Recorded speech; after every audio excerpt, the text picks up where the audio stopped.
Hormat Bangi. Terima kasih Tuan Yang di-Pertua. Butiran 040300 Maida.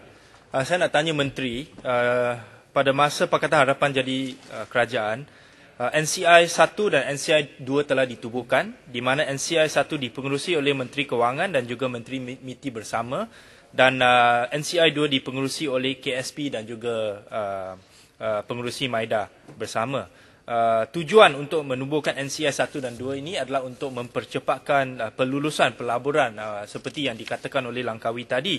Jadi saya nak tanya Menteri, adakah proses NCI 1 dan NCI 2 sedang berjalan, dan berapa kali NCI 1 yang dipengerusi oleh Menteri Kewangan dan Menteri MITI telah berada untuk meluluskan pelaburan? Itu nombor satu.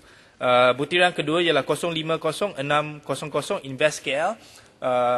Semasa Pakatan Harapan menjadi kerajaan, satu saluran khas pelaburan China ataupun China Special Channel telah dilaksanakan di bawah Invest KL, khusus untuk menarik pelaburan dari China.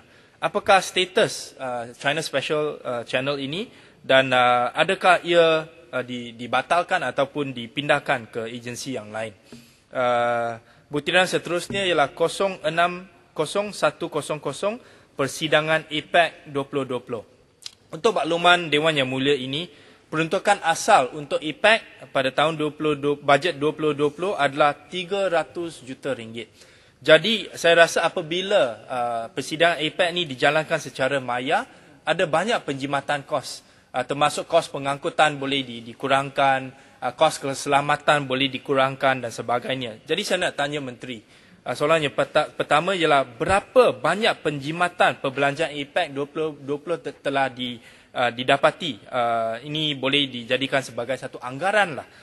300 juta saya rasa memang tak dibelanjakan. Jadi berapa penjimatan telah didapati akibat daripada menjalankan APEC secara maya? Dan lebih penting, kalau ada penjimatan pada tahun 2020, kenapa pada tahun bajet 2021 masih lagi ada peruntukan sebanyak 25 juta untuk persidangan APEC? Ini bukan untuk pergi ke luar negara ataupun pergi ke mana-mana tempat. Boleh mencelah Serdang. Okey, Tuan. Okey. Bangi. Bangi. Adakah yang berhormat sedar bahawa pada tahun depan APEC ini akan dihostkan oleh New Zealand. New Zealand dah pengurusi. Dan mereka juga telah mengisytiharkan yang persidangan itu akan diadakan secara maya juga. Tapi kenapa perlu 25 juta untuk mengadakan satu persidangan secara maya?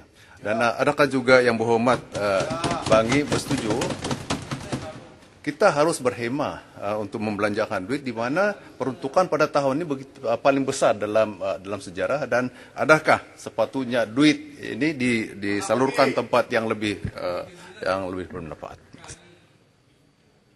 Saya memang bersetuju dengan pandangan Yang Berhormat Tuan. 25 juta saya rasa boleh dibelanjakan di tempat yang lain dengan secara yang lebih berhemah, seperti di Kementerian Kesihatan untuk frontliners dan sebagainya. Dan untuk makluman yang Dewan Yang Mulia ini, sebenarnya peruntukan untuk pergi ke luar negara itu telah dibangkitkan oleh Yang Berhormat Pontian tadi. Kalau nak pergi ke mana-mana negara pun di bawah persidangan APEC ini, mungkin bukan di New Zealand tetapi di negara yang lain, bukan masuk ke dalam butiran persidangan APEC, dan memang tidak akan memakan perbelanjaan sejumlah 25 juta. Jadi saya setuju dengan apa yang dikatakan oleh Tuan tadi, pindahkan kepada kementerian yang memang memerlukannya. Butiran yang terakhir sekali ialah di bawah P24 50000, iaitu dasar National Industry 4.0. Pada bulan September, Yang Berhormat Gombak telah mengumumkan penubuhan satu National Council on IR 4.0. Saya nak tanya Yang Berhormat, berapa kali National Council on IR 4.0 ini telah bermesyuarat sejak ia ditubuhkan pada September 2020, dan juga rujuk kepada dasar National Industry 4.0 ataupun Industry Forward. Saya nak Yang Berhormat menyatakan projek dan jumlah projek, nombor projek dan juga belanjaan untuk Business Intervention Funding bagi tahun 2020 setakat ini.